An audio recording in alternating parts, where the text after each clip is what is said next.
गुरुर्मूर्ति पूजामूलं गुरुर्पदम् मंत्रमूलं गुरुर्वाक्यम्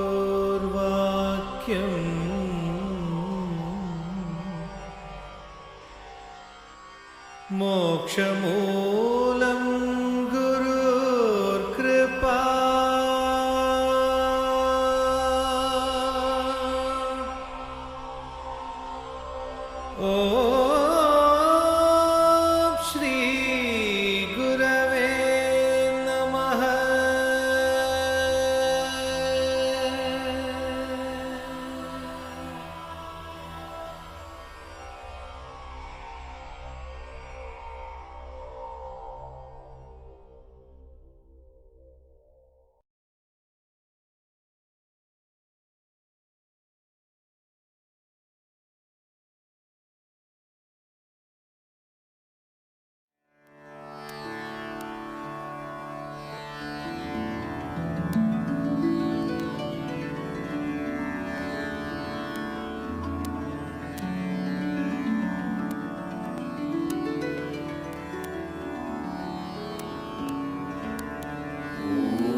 नित्यं ध्यायन्ति योगिनः कामदं मोक्षदं चैव ओंकाराय नमो नमः ओंकाराय नमो नमः ओंकाराय नमो नमः ओंकाराय नमो नमः नमो नमः नमो नमः नमो नमः नमो नमः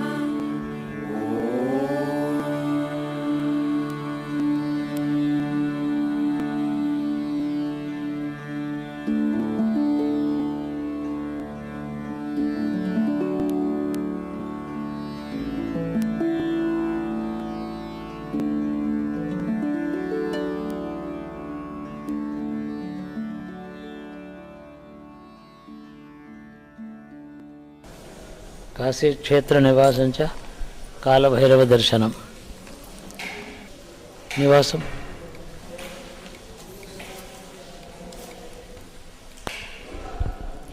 కాలభైరవ దర్శనం అని మనం వింటున్నాం శ్లోకంలో.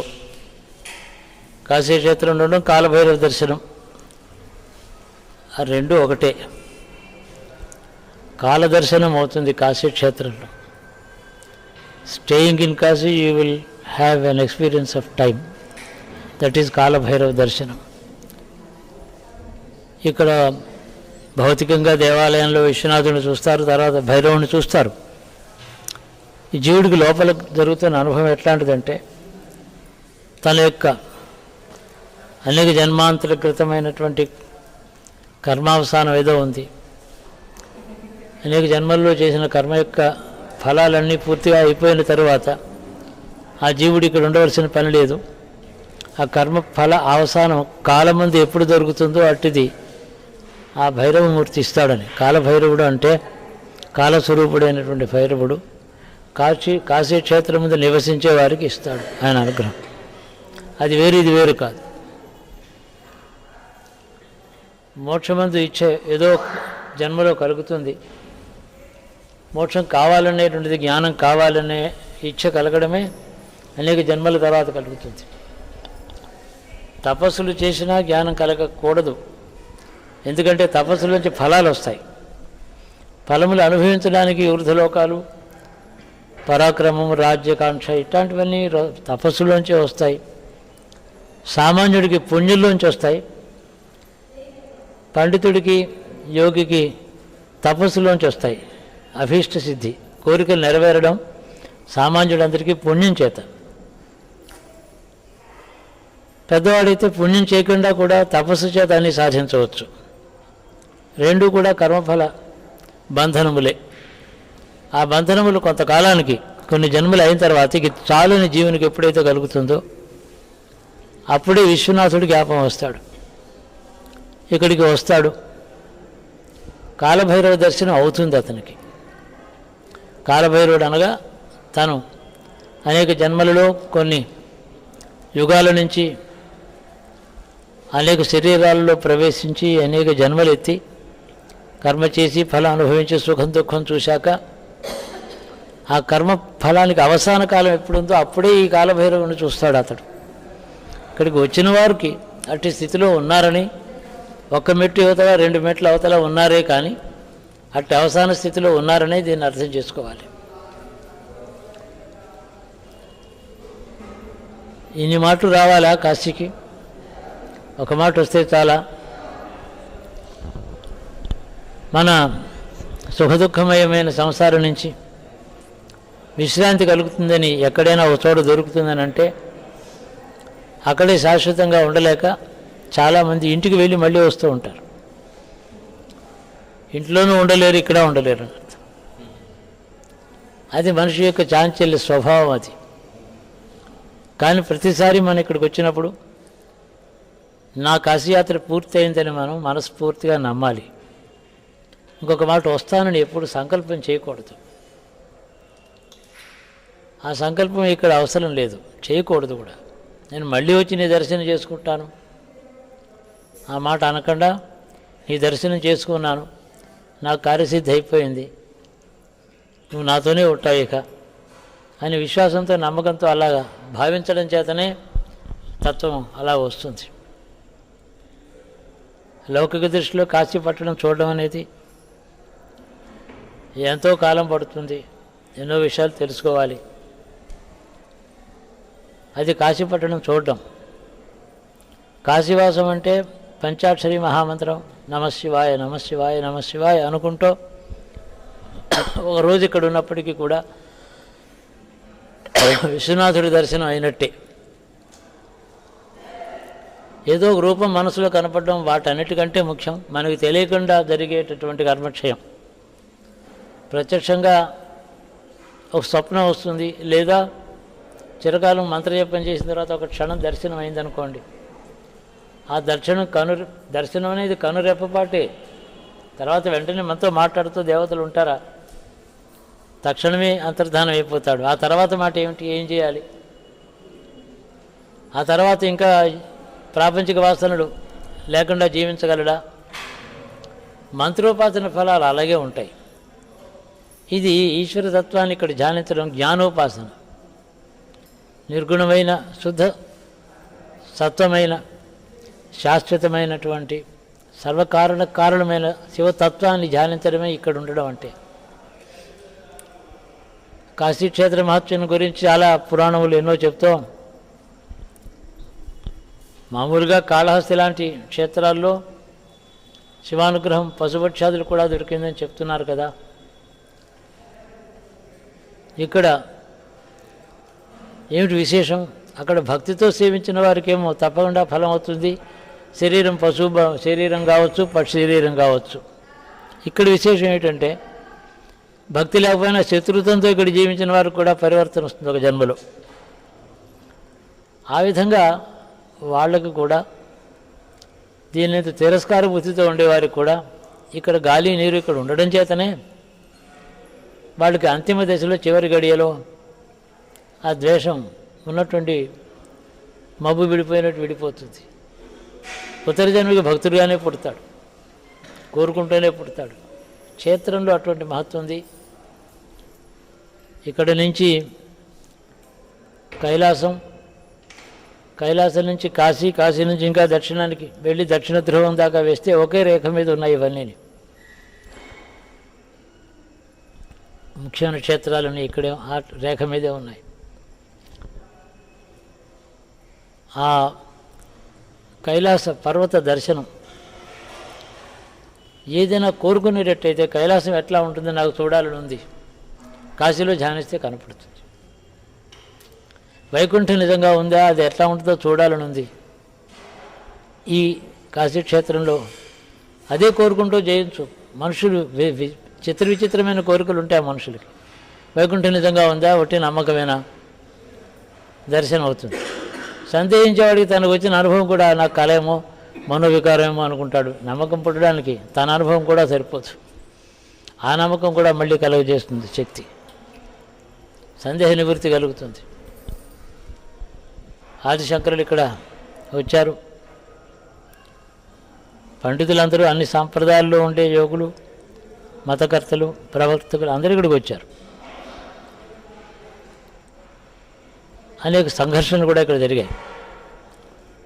ఇతర మతస్థులతో కాదు, హిందూ ధర్మం లోపలే ఈ వైదిక కర్మకాండ అవసరమా అని ఒకరు, ఇది బంధన హేతు అని ఇంకొకడు, ఇదంతా అజ్ఞానం చేత ఈ స్నానాలు చేస్తారు ఇదంతాను అని కబీరు మొదలైన వాళ్ళు రకరకాలైనటువంటి సిద్ధాంతాలు చెప్పేటప్పటికీ అనేక మందికి మనసులో అనేక సందేహాలు వచ్చే సాంప్రదాయం గురించి. ఉదాహరణకి కబీరు చెప్పడం హిందూ ధర్మంలో ఉండేటువంటి మతాచారాలు అన్నీ కూడా అనవసరం, మూర్ఖత్వం, నిర్గుణమైన ఈశ్వరతత్వాన్ని చేరుకోండి, దానికి రాముడనే పేరెట్టండి, రామ్నామ్ రామ్నామ్ అన్నాడు. ఏం చేయాలో తెలియలేదు ఇక్కడ వారు. అతడు స్వామి రామానంద శిష్యుడు కబీర్. స్వామి రామానంద అలా చెప్పలేదు. వర్ణాశ్రమ ధర్మంతో నిమిత్తం లేకుండా అందరూ శివభక్తులు కాండి, రామభక్తులు కాండి అని చెప్పాడు. అన్ని ఆచారాల్ని ఖండించిన వాడు కబీర్. ఈ సందేహ స్థితిలో ఉన్నప్పుడు తులసి పుట్టాడు ఇక్కడ. ఈ తులసిదాస్ రామాయణం రాయడం చేత ఆయన సిద్ధాంతంలో శివతత్వము రాము లోపల తత్వం ఒకటే, రామనామం శివనామం ఇవి రెండే. రామనామం చేస్తే శివదర్శనం అవుతుంది ఆచార్యమగడియలో అని కూడా చెప్పాడు. కాబట్టి ఇది సాంప్రదాయాలు ఇక్కడ పుట్టినా ఆ సాంప్రదాయాలు ఇక్కడివి కావు. ఇక్కడ ఏ సాంప్రదాయం లేదు, ఒక జ్ఞాన సాంప్రదాయం మాత్రమే ఉంది, వైరాగ్య సాంప్రదాయం మాత్రమే ఉంది. ఇక ధర్మము అధర్మము, ఆచారం కులాచారం మతాచారం వాటికి క్షేత్రంలో ప్రాధాన్యత లేదు. పంచాక్షరి జపం అహర్నిశలు చేసుకోవడం. ఈ క్షేత్రంలో ఉన్న 3 రాత్రులు మనం ఉన్నాం. ఈ అనుభవాన్ని కూడా జాగ్రత్తగా పదిలంగా తీసుకెళ్ళడం, జాగ్రత్తగా ఇది గుర్తుపెట్టుకుని ఇక్కడ తిరిగాను, ఇక్కడ ఉన్నాను, మణికర్ణకు చూశాను, శివదర్శనం చేశాను, ఆ మననంలో పెట్టుకుంటే మనసుతో కాసి మన వెనకాల వస్తుంది, కూడా ఉంటుంది, లోపల ఉంటుంది. ఆ తర్వాత ఎప్పుడు ఏది జరిగినా మనకేం విచారం లేదు. ఈ ధ్యానము ధ్యాస అంటే అన్ని పనులు చేస్తూ కూడా ఒకదాని ఎందు మనసు పెట్టడం ధ్యాస. ఏ పని లేకుండా ఒక్కటే ధ్యానించడం ధ్యానం. అలా అనుకోవచ్చు. అన్ని పనులు చేసుకున్న వంట మానుతామా, స్నానం మానుతామా, నిరంతరం ఈ కాశీ ధ్యాస వస్తే మళ్ళీ ఎక్కడికో ఇంకో ఊరు వెళ్ళాలి, వెళ్ళాలి అనేటువంటి అసలు ఆ ధ్యాసలో ఇంకేం కోరిక పుట్టదు. యాత్ర ఇచ్ఛ కూడా దాంతో పూర్తయిపోతుంది. అన్ని ఇచ్ఛలు ఉడికిపోయేంత వరకు కాశీని దర్శనం చేస్తూ ఉంటే ఉండవచ్చు, కానీ ఒక దర్శనమే చాలు ఈ ఏకాగ్రత ఈ ధ్యాసలో ప్రవేశించగలిగిన వారికి. లౌకిక దృష్టిలో ఈ పట్టణం చూడడం ఎవరికి సాధ్యం కాదు, ఇదివరకే చెప్పాను నేను.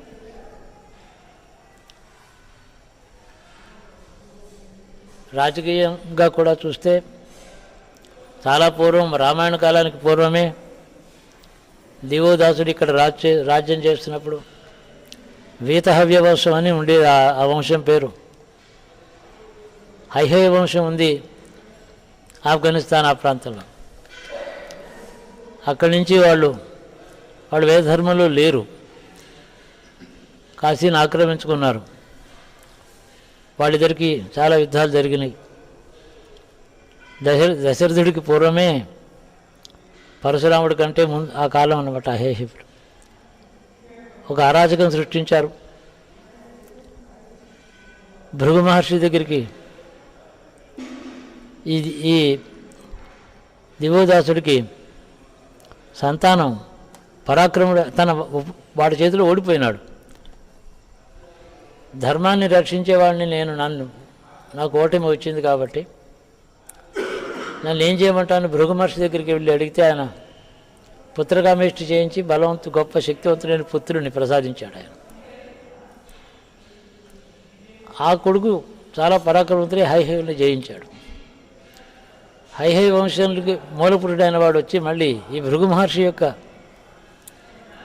ఉపదేశం చేత తమల్ని జయించగలిగిన వాడు ఒకడు పుట్టాడు అంటే అతడి అనుగ్రహం చాలా గొప్పదని తెలుసుకుని ఆయన్ని ఆశ్రయించారు. కానీ వాళ్ళు ఈ ఋషుల్ని ఆశ్రయించి వేదధర్మంలో ఉండే జాతి కాదు అది హైహయుడు. ఈ ధర్మానికి వ్యతిరేకంగా ఉన్నారు ఆ కాలంలో. ఈయన ఆశ్రయించారు. ఈ దివోదాసుడు కొడుకు ఋషి దగ్గరికి వెళ్ళి నువ్వు వాడికి శరణిచ్చావు, వాడు ధర్మ విరోధి, వాడిని వదిలిపెట్టు అన్నాడు. అతడు వెనకాల దాక్కుని ఉన్నాడు, సంహరించడానికి వచ్చాడు. చాలా పరాక్రమతుడు దివోదాసుడు కొడుకు. చంపడానికి వస్తే భృగు అన్నాడు, నాయన ఇది కాశీక్షేత్రం, ఇది నా ఆశ్రమం, నేను భృగును, భార్గవంశంలో పుట్టినవాడిని. నువ్వు అనుకున్నటువంటి హైహై వంశస్థుడు ధర్మ విరోధి, మరి ఉగ్ర స్వభావం కలిగిన క్షత్రియుడు నువ్వు వర్ణించావే, అట్లాంటి వాడు ఇక్కడ ఎవడూ లేడు అన్నాడు. వెనకాల అక్కడ కూర్చుని ఉన్నాడు, ఉండగానే ఎవరు లేరు అన్నాడు. అదేవిడు ఎదురుగుండా ఉన్నాడు కదా, నువ్వు అనుకున్న వ్యక్తి కాదు వీడు. ఈ కాశీక్షేత్రం రాగానే నా ఆశ్రమంలో అడుగు పెట్టగానే ఆ పాత హైహయులు పోయారు, వీడు సద్బ్రాహ్మణుడు, సాత్వికులైన బ్రాహ్మణుడు వచ్చాడు, వీడు మారిపోయినాడు అన్నాడు.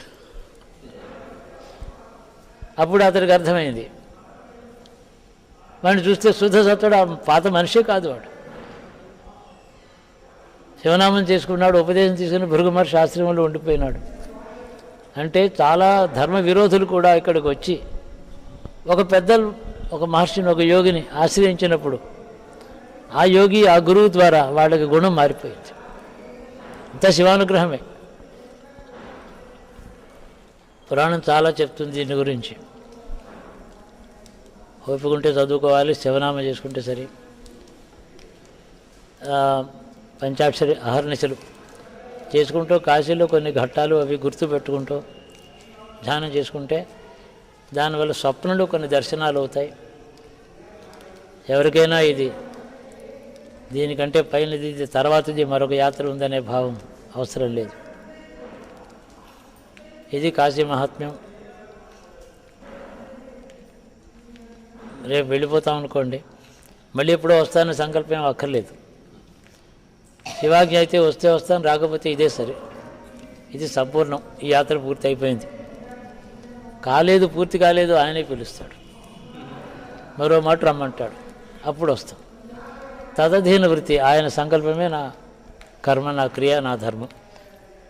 ఆ భావంతో వెళ్ళాలి. కాశీ దగ్గర పూర్తిగా సెలవు తీసుకుంటూ వెళుతూ ఉండాలి ప్రతిసారి. ఒకటి మాత్రం మనందరికీ భారతీయులుగా కాలభైరవుడిని ఆశ్రయించి ప్రార్థించవలసిన కర్తవ్యం దేశ రక్షణ, మన సంస్కృతి యొక్క పరిరక్షణ. దాని మీద శత్రుభావంతో ఉగ్ర స్వభావం కలిగిన శత్రువులు బయట ఉండడం, వాళ్ళతో కలిసి సహకారిగా ఉండేటువంటి అంతఃశత్రువులు, ఇవన్నీ ఎప్పుడు తీసేస్తావో అప్పుడు తీసేయి. అయినా నాకు జ్ఞానం మోక్షమే వచ్చినప్పటికీ కూడా అటువంటి నీ అనుగ్రహం చేత యావత్ భారతదేశం భారతీయ ధర్మం ప్రతిష్ట అయినప్పుడు దాన్ని చూచే భాగ్యం నాకు ఒక జన్మ ఇచ్చేనా సరే అవసరమైతే. ఎంత తొందరగా చేస్తావో చేయమని కాలభైరవుడిని ఆశ్రయించడం, అది భారతీయుడి ధర్మం. పంచాక్షరి నిరంతరం చేసుకుని మోక్షం అడగడం జీవుని ధర్మం. మనలో ఒక భారతీయుడు ఉన్నాడు, ఒక జీవుడు ఉన్నాడు. ఈ రెండు ధర్మాలు మనం ఆశ్రయించి ఇక్కడ వెడితే రుణం తీరుతుంది. Bus. I have explained the greatness of Kashi as stated in the Puranas. The story is about one king from the northwest who did not regard the Vedic path as a great path. He was opposed to it. Divodasa was the king of Kashi. he was defeated by that Haihaya king. So Divodasa, king of Kashi, went to Bhrigu Maharshi. Bhrigu Maharshi gave him a prasad, by which he could get a son who would defeat Haihaya kings from the northwest. So the king escaped from the battlefield. He was the son of Divodasa, chased him, and he went and took shelter in the same ashram of Bhrigu, from where his conqueror was born. So Bhrigu gave him shelter. So Divodasa's son approached him and said, I have been chasing this fellow, he is an enemy of dharma. Release him so that I would punish him. Then Bhrigu said, that kind of Kshatriya whom you have described, that kind of dharma virodhi whom you have described, that kind of sinner whom you have described, he is not here. But he is sitting you, he is there behind you. Sir, release him. He is not that man whom you are chasing. The meaning is he is totally changed, he is not the same man. He came out and said he became a total jnani and Brahman with so much of sin. Then Bhrigu said, look, those who go to a guru in Kashi, they totally undergo a sea change, a great change, from extreme bad qualities to extreme righteousness. So like this story is, to stay here is to forget the evil and karma, to be released. There have been many troubles. When Swami Ramanand was an 11th century man, 12th century, one of his disciples in the second, third generation was Kabir. Ramananda Swami said there need not be any caste system at all. There is nothing like higher and lower. When approaching God, God is equally available to all humans. So forget about this caste system, it is an evil. Don't practice it, etc. But Kabir, who was his disciple, refused to admit even Ganga Snan and Shiva Puja as unnecessary, uncalled for and binding. Only Ram Nam, pure heart and mind, Satcharitra. So on the other hand, he started commenting on our Hindu ritualism adversely. So the Hindu society in Kashi was greatly confused. What to do? Caste system need not be there, it's okay. What about the puja, Samvidhan? Then when they were in a confusion for about 5 to 7 decades, Tulsi was born here. Tulsi gave Ramayana in Vraj Bhasha. And that language is the language of the poorest man in the country. It is not the language of the Pandits. Before that, Ramayana was available through the commentary of a Pandit who knew Sanskrit. The common poor man did not have an access to Ramayana before that.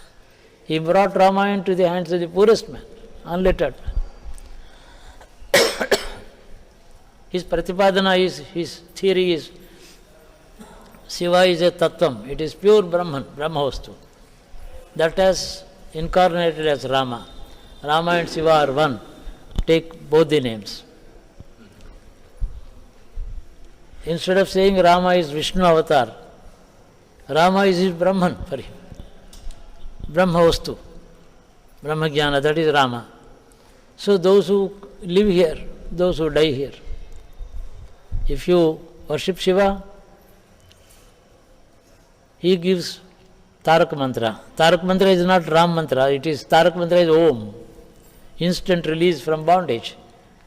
When that is given by the Shiva, instantly it gives the phalam also, the result is also given, is redeemed from the cycle of births and deaths. Tulsi Ramayana has come to stay. It has established itself among all sections of the people. It has almost, I can say, in these areas, it has replaced Valmiki. The spirit of Valmiki is one thing. The spirit of Tulsi is somewhat different. It suited the times in which it was given. It fulfilled the need of the society at that time, when there was a confusion about the ancient path of the caste system and ritualism and things like that, at the same time bhakti, whether Rama or Shiva. So in Kashi, where people die, to get rid of the chain of births, the body is carried with Ram Nam. So the Ram Nam, they chant only Ram Nam instead of Namah Shivaya. Namah Shivaya, the essence of Namah Shivaya is given to the Jivatma by Shiva when Ram Nama is chanted. That's the result, this is the path. Ram Nam is the path. Goal is Shiva Tattva. It has come to stay. It has solved many problems of the society.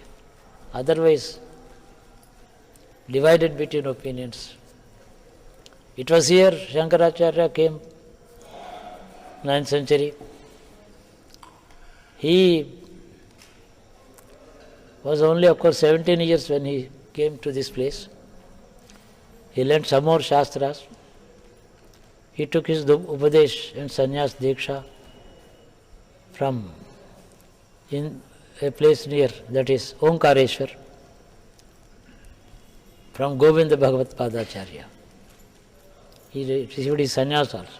Then he came here to have a discussion on the Karma Mimamsa and Jnana Mimamsa.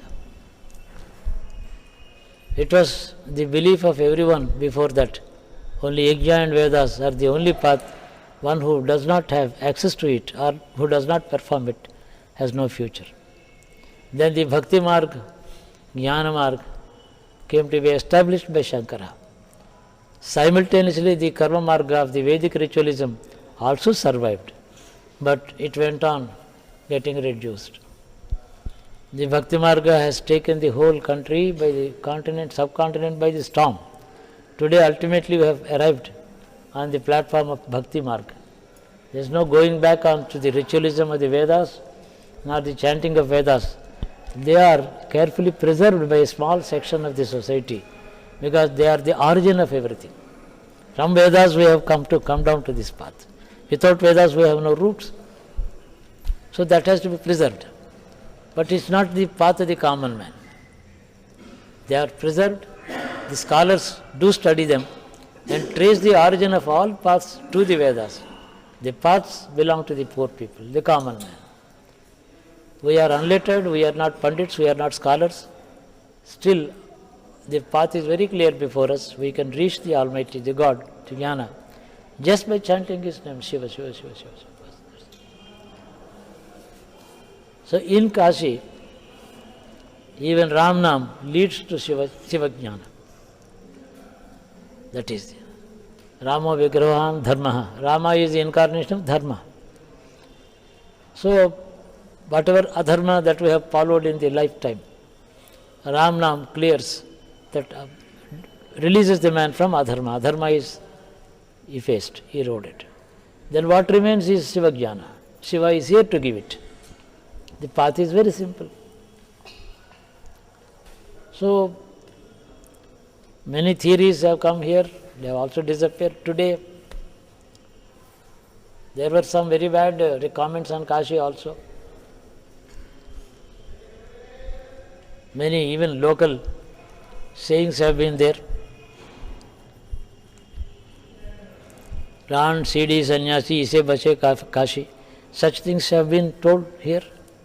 Yes, where there is a floating population of 1 lakh a day, many sections of the community are living parallel to each other without mixing up. The Muslim, the Jain, the Christian, the Hindu, like that. Simultaneously there is bound to be some disagreements, misbehavior of some people. To the businessman, it is a business center. To the yatrik, it is a place of redemption. To the government, it is a law and order problem. So there are, each man according to his station in life, he sees Kashi. So for we are devotees, we are not concerned with the politics of it. But we are concerned in the long run, it must become an exclusively Hindu cultural center. Let us pray to the God.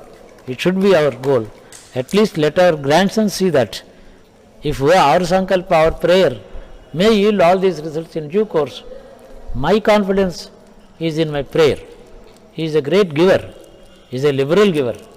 Whatever aparadha, whatever sins we have committed to deserve this condition, let the Ganga wash our sins. Let Kashi be Kashi for every Hindu, every Indian. So this is a important, very important prayer. In fact, for a individual's mukti, it doesn't need a great yajna, great tapas. एक नज़र ईश्वर की होगा बस है, मुक्ति पाएंगे. और देश की मुक्ति प्रार्थना करना ही पड़ेगा सबको, हर यात्री करना चाहिए. We have to pray for the देश की मुक्ति. अपना मुक्ति आसान से मिलेगी. देश के लिए प्रार्थना करने में अपना मुक्ति भी हमको मिलेगी, क्योंकि वो भी एक यज्ञ की समान है. देश की भक्ति, देश की मुक्ति चाहने वाले एक यज्ञ कर रहे हैं, यज्ञ करता है. तो it's a very great thing. We have to ask for this great things. As Indians we must pray. Every Indian must pray for the good of India, good of the Aryavarth, good of the Aryan culture, Vedic tradition and culture. And in that sankalpa, when we take a bath in Ganga, some of those aparadhas, some sins committed by us or by us may get washed away. Even one man takes a bath for the sake of the whole community's sin, Ganga is capable of washing it. The capacity of Ganga, not his capacity. The grace of God is so great that anybody can be granted his wishes. So that is such a great place. Let us look forward for far better times. Many of you are very young. You have many decades to go. Many decades, many of you. I am sure by God's grace you will see a change coming in Kashi one day. The people who have given us shelter, they belong to the Basaveshwar sect. Where is Seva?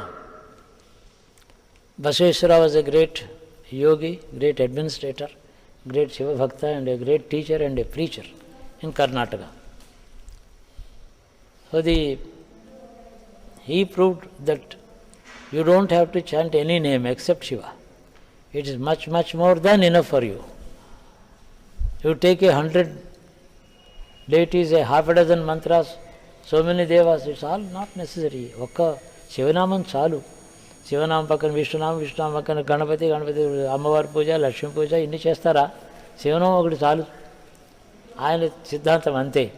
అన్ని దేవతలు శివనామంలో ఉన్నారు. దేవతలు చూడండి, నమస్కరించండి, కానీ శివుని యొక్క రూపాలుగా చూడండి. గణపతి శివుని యొక్క రూపమే. ఆ దృష్టితో వీరు చాలా మంచి, మనకంటే కూడా మనం ఎప్పుడైనా ఉల్లిపాయ తింటాం, అది కూడా తినని శాకాహారం వెళ్ళదు. బసవేశ్వర మతంలో స్ట్రిక్ట్ వెజిటేరియనిజం, చాలా మంచి పవిత్రత, శుభ్రత, ఆహార నియమాలు అన్నీ కలిగిన వాళ్ళు. ఆ కమ్యూనిటీ అంతా కూడా కుల వివక్షత లేదు, అంతా శివమతమే, శివుని కులం. మన అంటాం ఊరికి బాంధవ శివభక్తాశ స్వదేశో భువనత్రయం. వాళ్ళు నిజంగా పెట్టుకున్నారు సిద్ధం జీవన విధానంగా. వాళ్ళు పవిత్రమైన స్థానం మనకి ఇచ్చారు కాబట్టి మాత్రం చోటు దొరికింది, బాగా ఉంది. రేపు సాయంత్రం వెళ్ళిపోదాం 3:30కి.